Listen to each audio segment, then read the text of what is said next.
All right, today we are diving into a really weird economic problem, one that seems to break all the rules.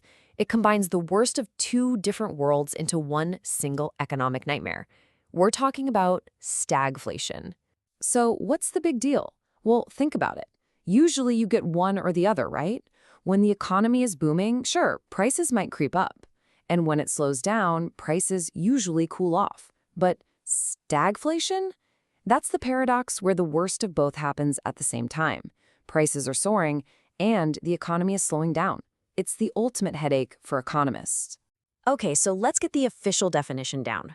Stagflation is basically a toxic cocktail of three nasty ingredients. First, you've got stagnant economic growth. The economy is just stuck in the mud, not really going anywhere. Second, high inflation. Everything you need to buy is getting more and more expensive. And to top it all off, high unemployment, which means jobs are getting harder to find. A truly miserable mix. And this isn't some newfangled idea. The term really crashed into the mainstream back in the 1970s during a massive oil crisis. All of a sudden, energy prices went through the roof, which pushed up costs for pretty much every business out there. This slowed down entire economies, people lost their jobs, and all the while, prices just kept climbing higher and higher.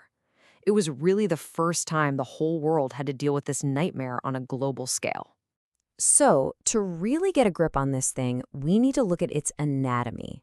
Let's break down those three key ingredients we just talked about. This lays it out perfectly. It all starts with stagnation.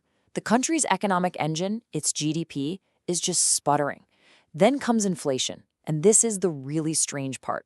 Prices keep rising fast, even though people and businesses aren't buying as much. And the result of that toxic combo? Unemployment. Businesses get nervous, they stop hiring, they stop expanding, and jobs just become scarce.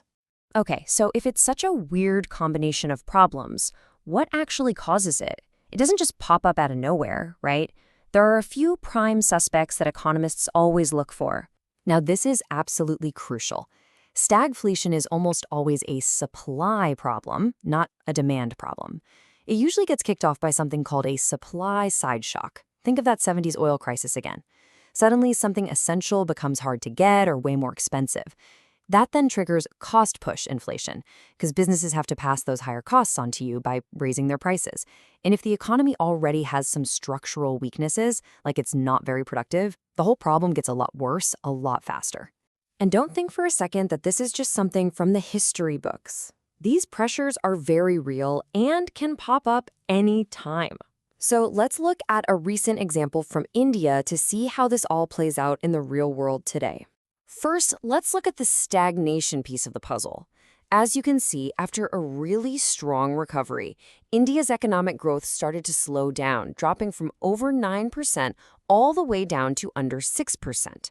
The economic engine was clearly losing a bit of steam. But while growth was slowing down, what were prices doing?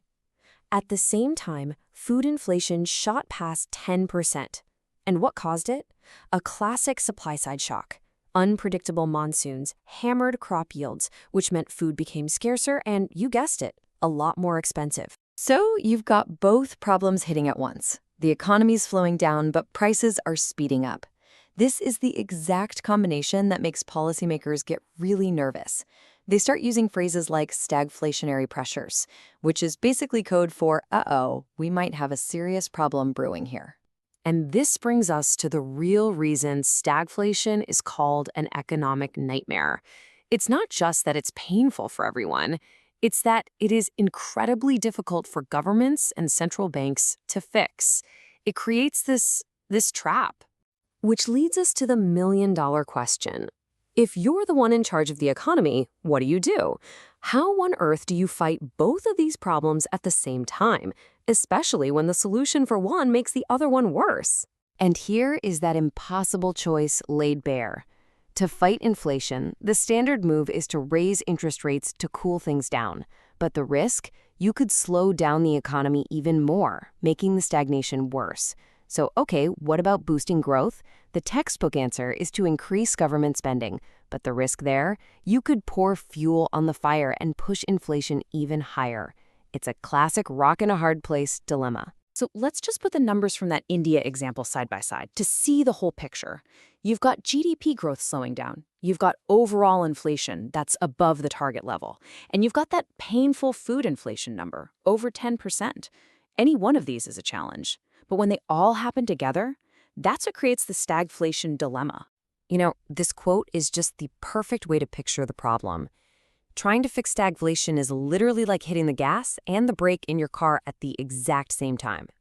The engine is screaming, you're burning through fuel like crazy, but the car is barely moving anywhere. It is a perfect metaphor for one of the absolute toughest challenges in all of economics. And it leaves us with a pretty big question. In our modern world of super complex supply chains, are we just destined to face this dilemma more and more often?